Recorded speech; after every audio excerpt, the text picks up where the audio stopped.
Welcome everyone to this session, the telemetry shutdown, the Fluent Bit versus the OpenTelemetry Collector.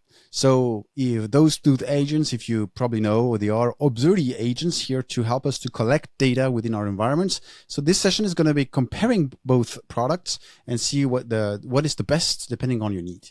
So before we start, let me introduce myself briefly. My name is Henrik. I'm a cloud native advocate working at Dynatrace about 4 years now, and dedicated on Kubernetes or OpenTelemetry topics, observability topics, in fact. I'm a CNCF ambassador as well. And otherwise, I've been spending on my entire career as a performance engineer. So testing, breaking, tuning, having fun at the end. So you'll see that a lot of things related to performance engineering will be in this presentation. So if you love performance, check it out. You will have some results. You have some numbers at the end. Performance is still in my heart. That's why I try to build content when I have time on a YouTube channel called PerfBytes. I launched last year the French version, so PerfByte Français. So if you want to learn French and performance engineering methods, check it out. It's available on YouTube. And otherwise, since 3 years, I've launched this YouTube channel called Is It Observable, where I'm doing different episodes about different solutions, and most of the content I'm presenting is actually available on YouTube. So small disclaimer before we start, this presentation here, to build it, I did a lot of tests, so I can guarantee that no birds and no telescope has been harmed in building those slides. The other point is this presentation is not there to blame any project. In the opposite, I'm a big fan of the Fluent community. I'm a big fan also of the OpenTelemetry community. So here it's more about delivering you some insights, so then you have more inputs to define which solution you should actually choose depending on your need. So let me introduce both fighters. So on the left corner, we have Ryu coming from the Fluent Dojo. So he's been trained on logs since many years with the help of his big brother called Fluent D.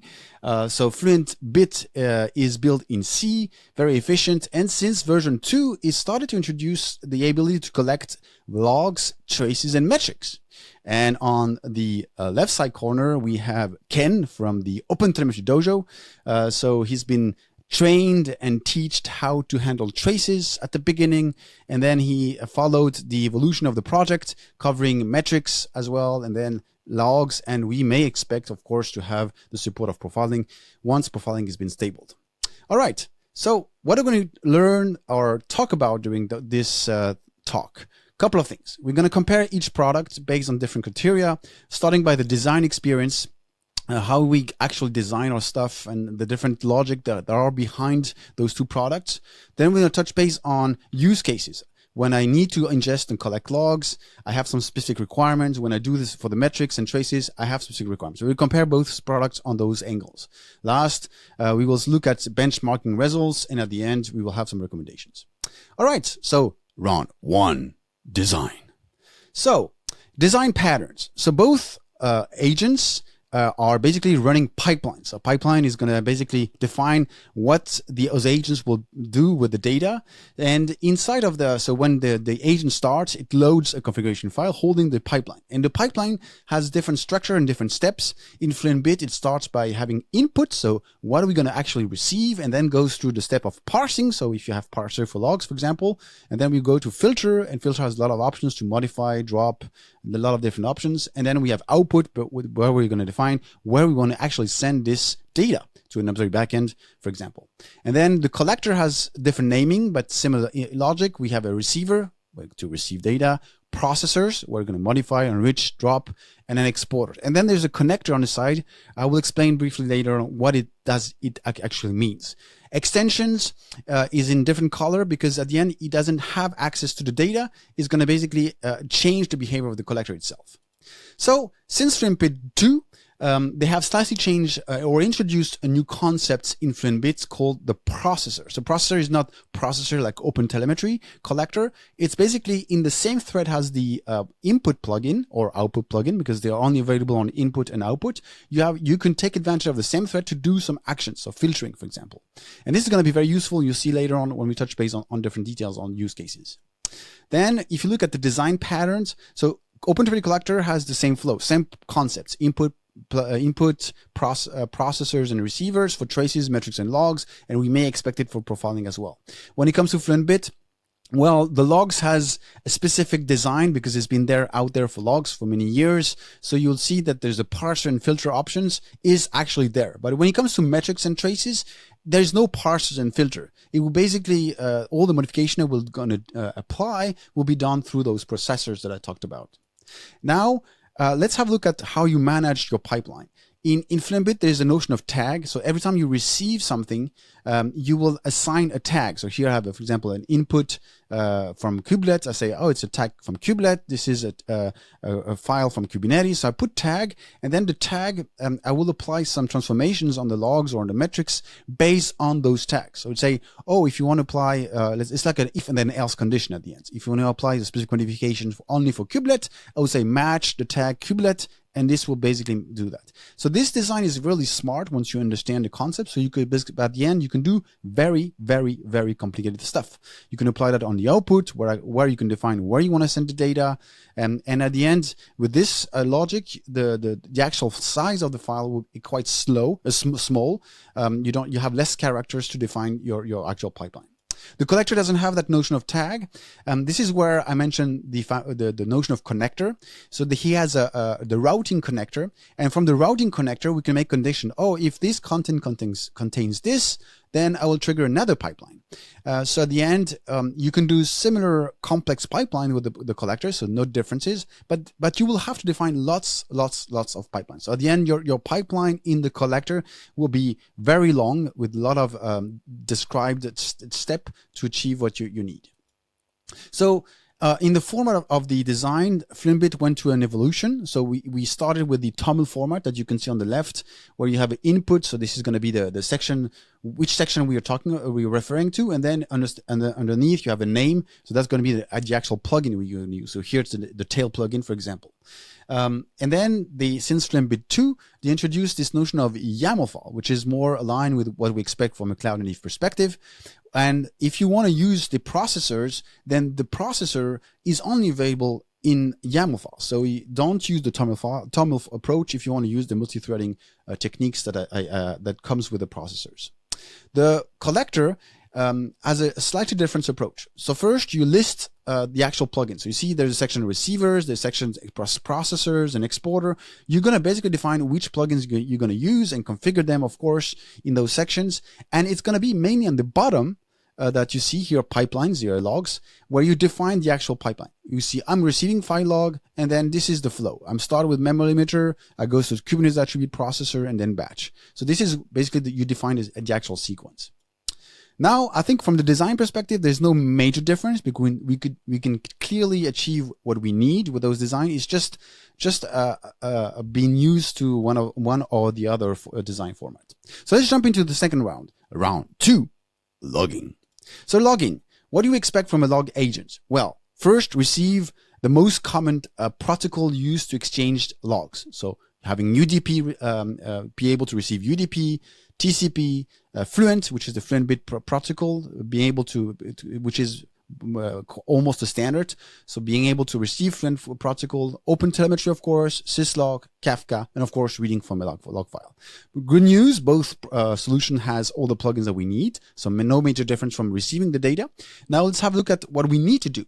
When we have logs, we wanted to enrich, so add extra data in top of our logs to be able to correlate that logs later on, to parse the logs, to drop let's say unnecessary data, to batch them, because at the end we're going to send it to a backend that has an API rate limiting. So we need to batch to make some buckets of data that we're going to send. Good news, both product has the plugins. Of course, the naming is different. I would say that for the parsing perspective, Fluent Bit from a log perspective is really, really powerful. It has tons of options. OpenTelemetry has a new transform using their own language called OTTL, so OpenTelemetry Transform Language. You can do a lot of things, but from a design perspective, it's more complicated to achieve it with OpenTelemetry Collector. So I would say from a logging perspective, both cover the same thing, but I would say, yeah, logs, I like Fluent Bit. Fluent Bit is quite convenient. It makes completely sense. Round 3, metrics. So what do we expect from metrics? I need to be able to receive the most common protocols, so collect D, stats D, be able to scrape from Prometheus endpoint or receive Prometheus metrics, OpenTelemetry, of course, which is the open standards, and reading metrics from a host, Mac, Windows, whatever. And both does the job, so no problems. Now, when it comes to metrics, what do we need to do? Well, first, similar to logs, we need to enrich the data, enrich the metrics if there is missing informations. Then we need to be able to remove logs that are basically empty or just noise. And then when it comes to metrics, there are several format of metrics. There is delta and cumulative. So cumulative is going to be Prometheus. Delta is going to be for backends like Dynatrace, Datadog. There's many backends relying on Delta. So depending on what is the source of the metrics, you will have to convert it. And in the collector, you have all the right processors that help you to convert. So cumulative to Delta or Delta to rate, that will make the job. But in Fluent Bit, there's nothing. Nothing allow you to do that. And another approach which is important is the notion of cardinality. A metric could be very expensive due to the expensive labels that it has on top of it. So having the options to drop labels that may be expensive, it's a really important feature. And the good news, the labels processor from Fluent Bit does it, and a resource attribute does it as well in OpenTelemetry. So I would say for the metrics, due to the fact that there's no metric conversion in Fluent Bit, yeah, clearly here I would say collector is better for sure. So round 4, traces. So in traces, there are common protocol. So of course we want to be able to receive OpenTelemetry, Zipkin for the old protocols, OpenCensus, Kafka, because Kafka we can go through a Kafka queue. Both supports OpenTelemetry. With Fluent Bit 3.2, we support HTTP and gRPC, so that's a good news. But it doesn't have Zipkin, OpenCensus, and Kafka. The collector has it, and of course we expect to have collector having more features related to traces. When it comes to traces, what do we want to do? Well, same thing, we want to enrich the data, of course. We want to be able to sample, because traces is expensive. You want to sample that, and you want to be able to drop it. Fluent Bit doesn't have all those features. It has the resource, so content modifier, where you can add some data on top of it. It doesn't have a Kubernetes plugin that will enrich the traces with the Kubernetes metadata, and it doesn't have any sampling options. So for traces, I would say it's more like a gateway than a real agent that could transform data. So traces, the winner is going to be the collector for sure. So round 5, performance. So to be able to compare both agents on how they behave in terms of performance, I decided to do a lot of tests, of course. So collecting logs, so test with only logs collected, a test with logs and traces, and then a test with logs, traces, and metrics. So I did all those tests with Fluent Bit only. And then when I build the collector, I said, oh, there's different way of processing the logs. You can do it at the receiver level with a file log receiver, or you can do it from transform. So I said, what is the best option? So that's why I did 2 tests to give you some insights on where you should place your transformations. To achieve this benchmark, I decided to compare what is comparable. So for logs, all the features there. So I'm doing, I'm enriching the logs, I'm dropping them logs, I'm parsing, and then I'm sending it to the backend, and also exporting OpenTelemetry metrics to see how this agent behaves. For the traces, I did few minor changes where I just enrich the traces, and then I do nothing. I just send it to the backend. For the metrics, because Fluent Bit and the collector has a similar feature, I get the data, I remove some dimensions that are expensive. I am not able to do the conversion with Fluent Bit, so you see that on the environment there is slightly difference, and then of course I export it. So let's check the environments. By the way, there's a QR code to if you want to replay those benchmark at home. In the Fluent Bit architecture, has Fluent Bit as a daemon set to collect the logs, and I need a stateful set collector that will just be there to convert the metrics. Otherwise, I will have some errors. I've decided to add Istio to have more logs and more traces produced.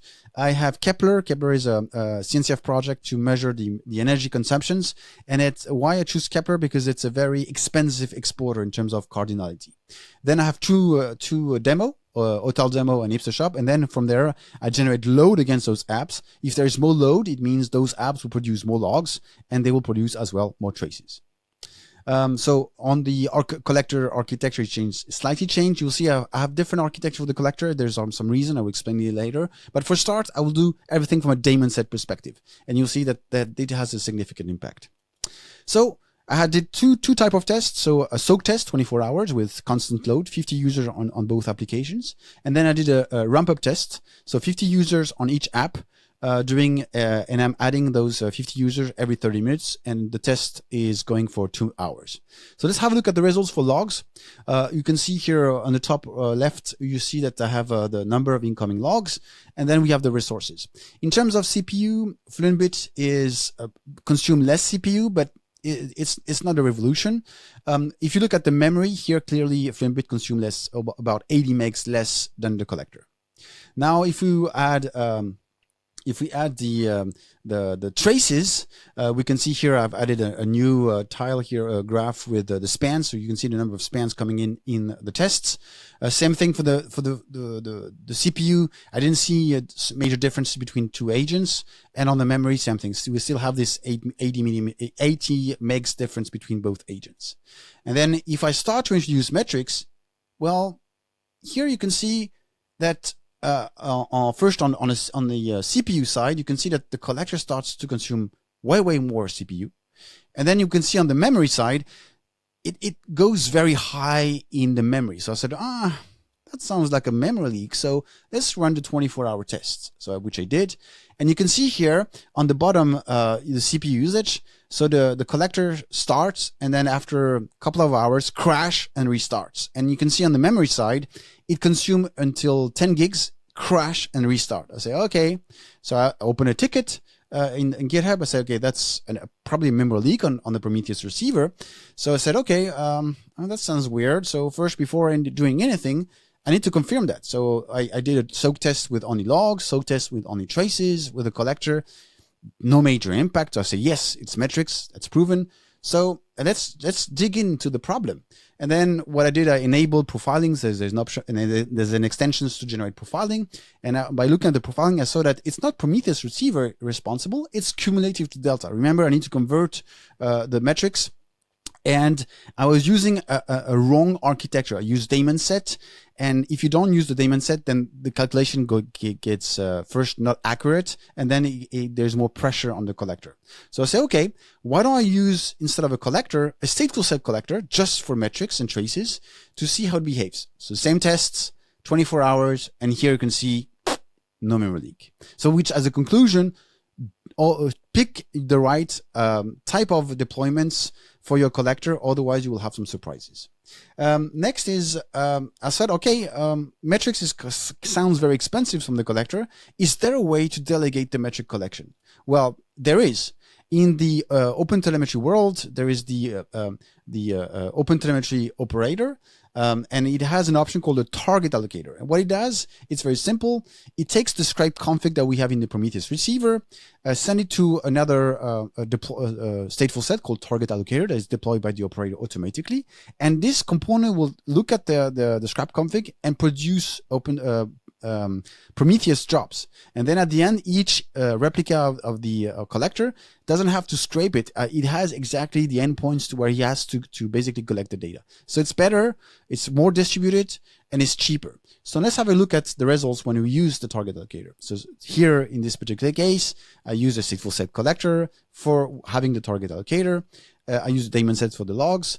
And now if I look at the results, here, in fact, I enabled, he has a support for Prometheus CRDs, which means it's able to collect any metrics that has been configured with a pod monitor or service monitor. And at the end, if you look at the results, the consumptions is stable. And if you sum up the usage of the target allocator that has been added plus the various collector, I'm consuming less than the one that we saw with the daemon set architecture. So at the end, if you have a lot of metrics, I will recommend to use, in the case of Kubernetes, of course, to use the target allocator.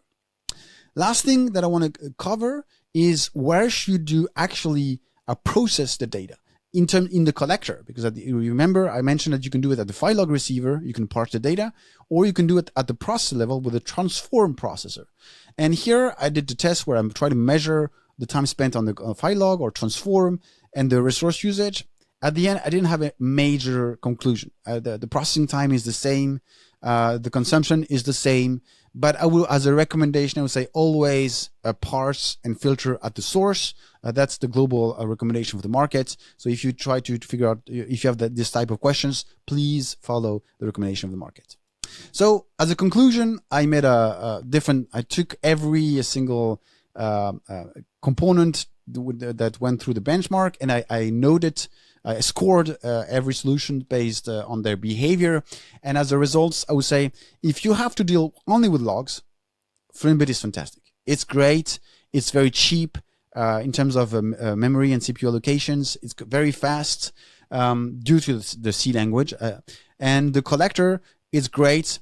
But I would say that if you have to deal with logs, metrics, and traces, it doesn't make sense to have two agents, two pipeline format, two different plugins to manage. So at the end, from a onboarding process of your team, I would say use the collector, but just architecture your collector properly depending on your needs.